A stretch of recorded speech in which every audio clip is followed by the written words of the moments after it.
All right, I'm going to make a quick video about a home defense setup. As you can see, this has a pistol and a shotgun here. We'll talk a little bit about both of these and the rationale behind them. First, I'll say ahead of time that if you're running an AR, that's a great platform to use for home defense. Not knocking that at all, but I'm going to make the argument for a 12 gauge for the primary home defense weapon. All right, well, let's get started on some of the setup you see that I have here. You'll note, obviously, there's a white light on both of my home defense weapons. Nightstand nearby. You need the white light on a home defense weapon in order to be able to identify friend from foe. And it's a good idea to have a little critter in the house, like this one, who's got better hearing than you and can warn you that something's going on the other end of the house in the middle of the night that you didn't hear. All right. So white light, that's an essential part of a home defense weapon.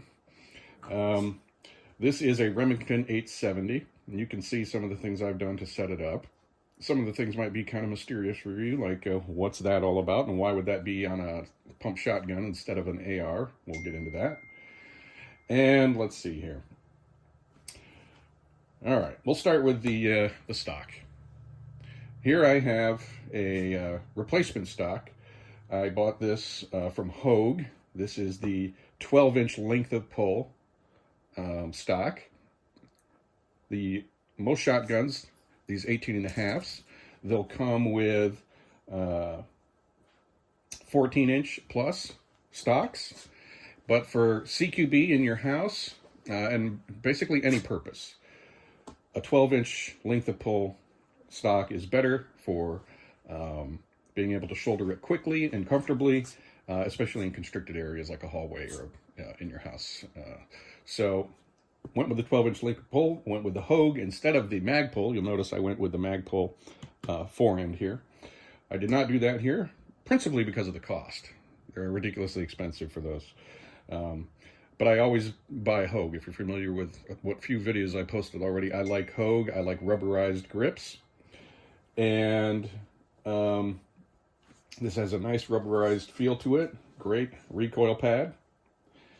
All right. Now, first I'll tell you that storing a shotgun, you have it by your bed for home defense, or you're taking it in your vehicle because you're treating it like a PDW, personal defense weapon. You know, bringing it to your car, stashing it in your vehicle somewhere, truck, and then bringing it back in the house when you're done. It's great to be entering your house in the morning or potentially leaving your house to get to your vehicle with this. I live in rural Texas, so this doesn't raise any eyebrows, but it's great to be able to leave the house and return to the house, treating this as a PDW, keeping it in the vehicle until you get back home, and re-entering your house with it.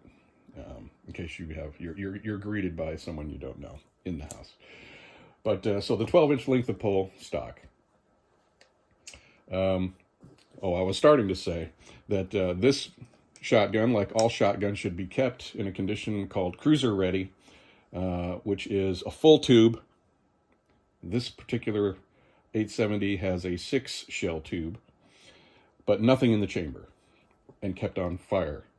It's completely safe. It can't set itself off. There's nothing in the chamber. It doesn't have internal safeties like your Glocks and your other striker fired and other modern pistols, for instance, where you can chamber around and be completely safe. It's best to keep it what the police called cruiser ready, which all you have to do in order to put it into action is chamber around by racking, and then you're good to go. And it's, you know, a safe condition to keep it in, as I said. All right, so we talked about the stock, talked about cruiser ready. Since this is a 6 shots and that is limited capacity, which is the main drawback for a 12 gauge, otherwise everybody would have a 12 gauge if they came with 30 rounds like the AR. But a little side saddle here, just the Velcro kind. I may replace that with that expensive, the name of the manufacturer escapes me at the moment. But this is a convenient way to reload if I need to. Let's talk about that for a second, the capacity, that issue. A lot of people move from this platform to an AR-15 as your primary home defense weapon because of capacity. Both are extremely lethal, but that's not the point. And the reason the shotgun is, I would argue, a superior home defense weapon than even an AR-15 is not in the realm of lethality. But the goal is not to kill. The goal is to stop the threat. All right? Agree with me? That is the goal, to stop the threat as quickly as possible. Well, with one round from this weapon, you can stop a threat posed by an individual home invader or attacker immediately. That's an immediate fight stopper. When you've got 9 rounds, basically, in one trigger pull, equivalent roughly to 9mm projectiles, hitting the home invader or attacker all at once, unless the person's wearing armor, and that's where you hit them, unless the person is hyped up on drugs of some kind, that is a fight stopper. That is neutralizing the threat with one pull of the trigger. Depends how motivated your attackers are, but this is going to stop the fight immediately. Now, one advantage of the AR platform over this, obviously, is if there's a multi-party home invasion, a number of home invaders, and that is a thing. It's becoming increasingly more popular among the crooks. But if you engage the first one with a 12 gauge, he's, 9 times out of 10 immediately out of the fight. And if anyone's sticking around to continue that fight, then you've got another 5 in the tube. Now, realistically speaking, let's be realistic now.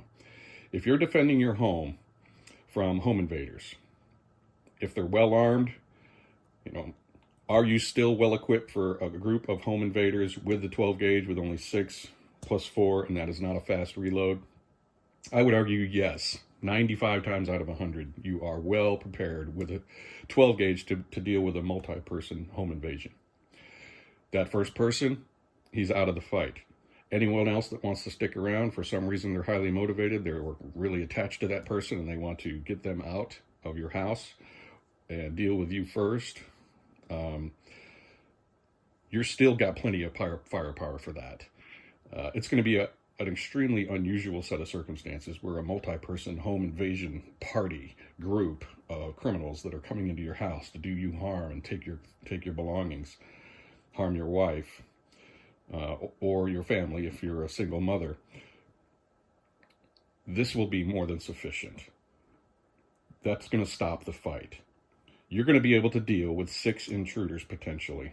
If you're using buckshot within home distances, that's not much spread. So you're going to be able to deal with that 95 times out of 100.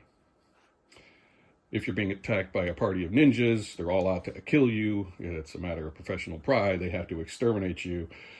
You're better off with an AR-15 because you got a lot of people to kill or to neutralize.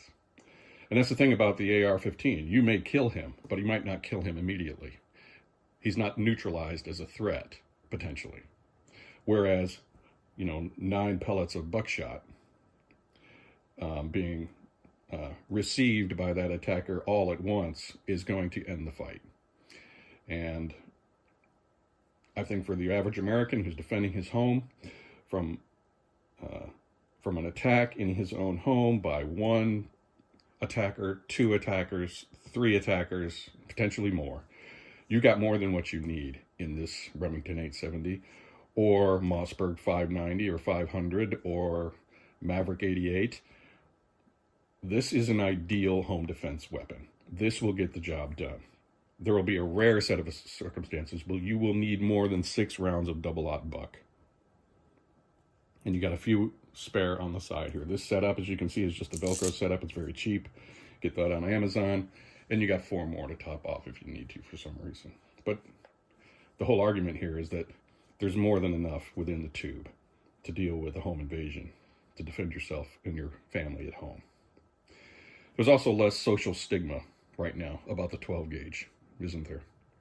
If you're shooting people and killing a bunch of people with an AR-15 in your home, you may be hanging a target around your neck for a local prosecutor who's got a beef and he wants to make a name for himself. So philosophically speaking, with the situation we're in America right now, it is extremely difficult to outclass the 12 gauge shotgun as a home defense weapon, as your primary home defense weapon. You're also well advised, I think, even though you would reach for this if you had time. I consider this my home defense weapon, and I consider this my bed defense weapon at the moment. My bed defense weapon. Somebody comes into the room and they're right over me or almost upon me before I recognize I'm being attacked.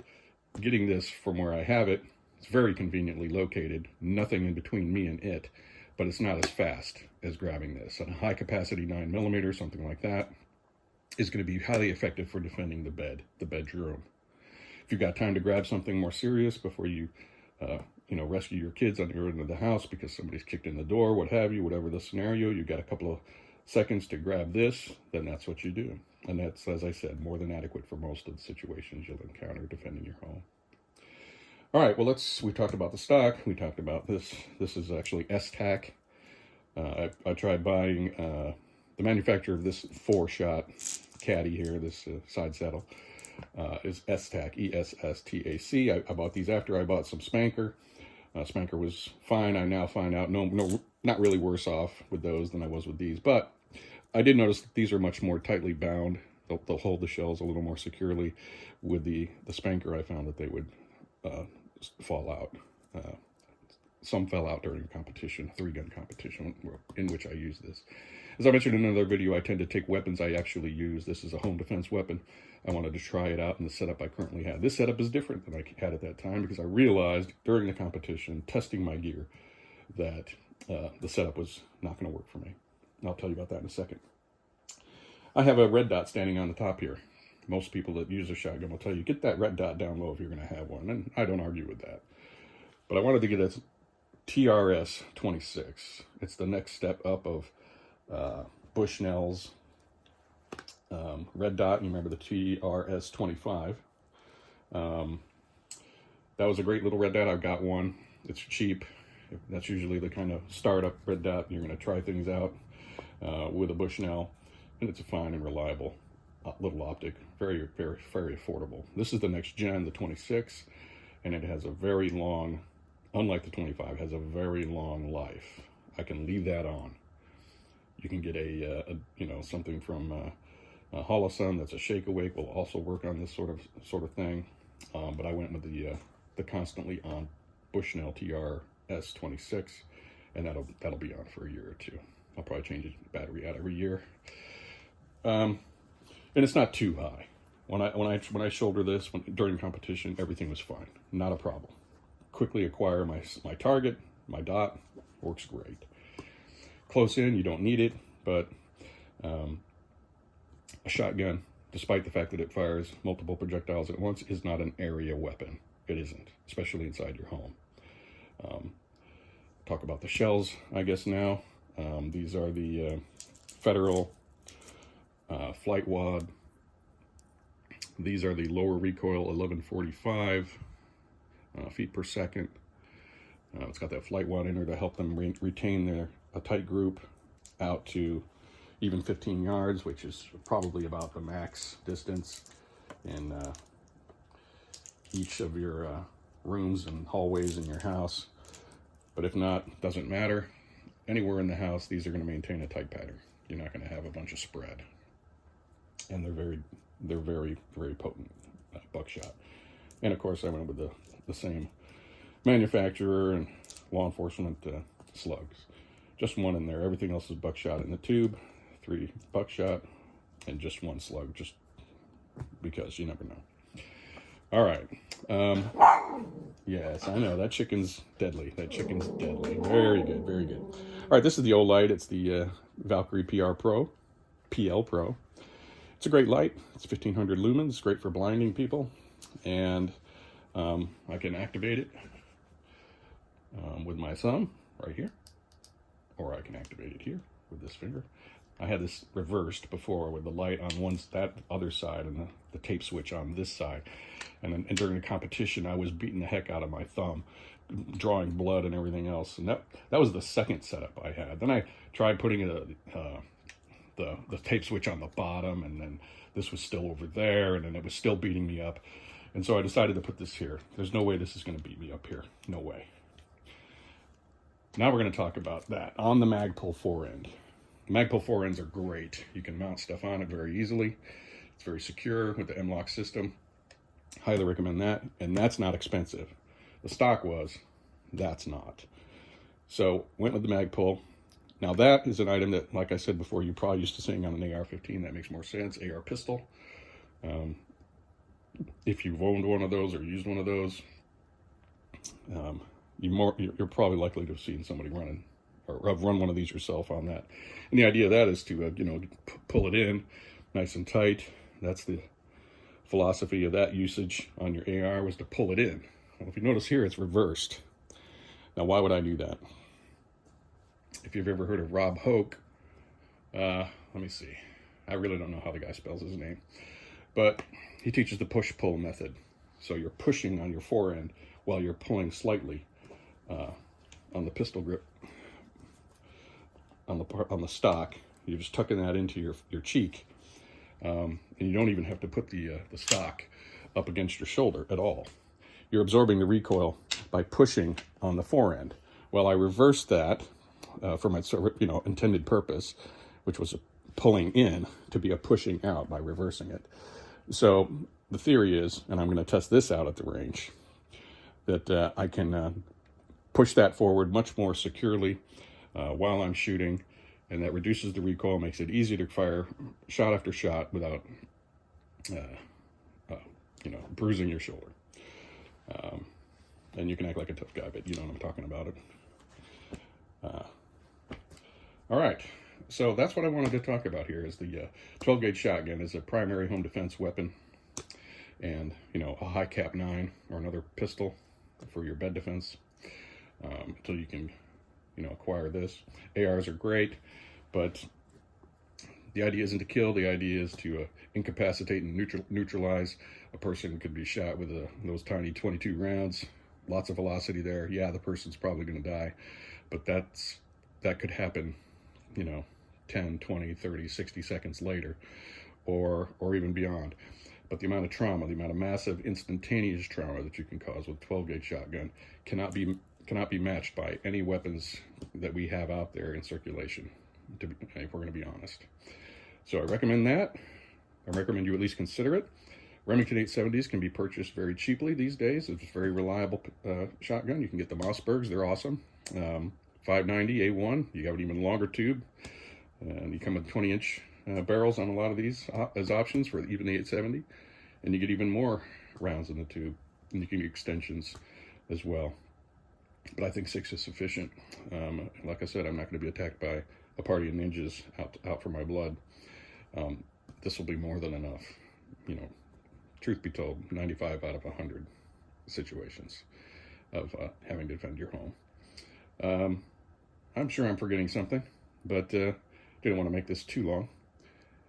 Appreciate your watching. Please like and subscribe. Just getting started here, and if you don't subscribe, then I won't get on the map. I won't be able to post much forever, and a lot of these startup channels in this space really need support of people who appreciate the content in this space. So thanks for watching again, and stay posted. I'll be posting other videos. Thanks. Bye-bye.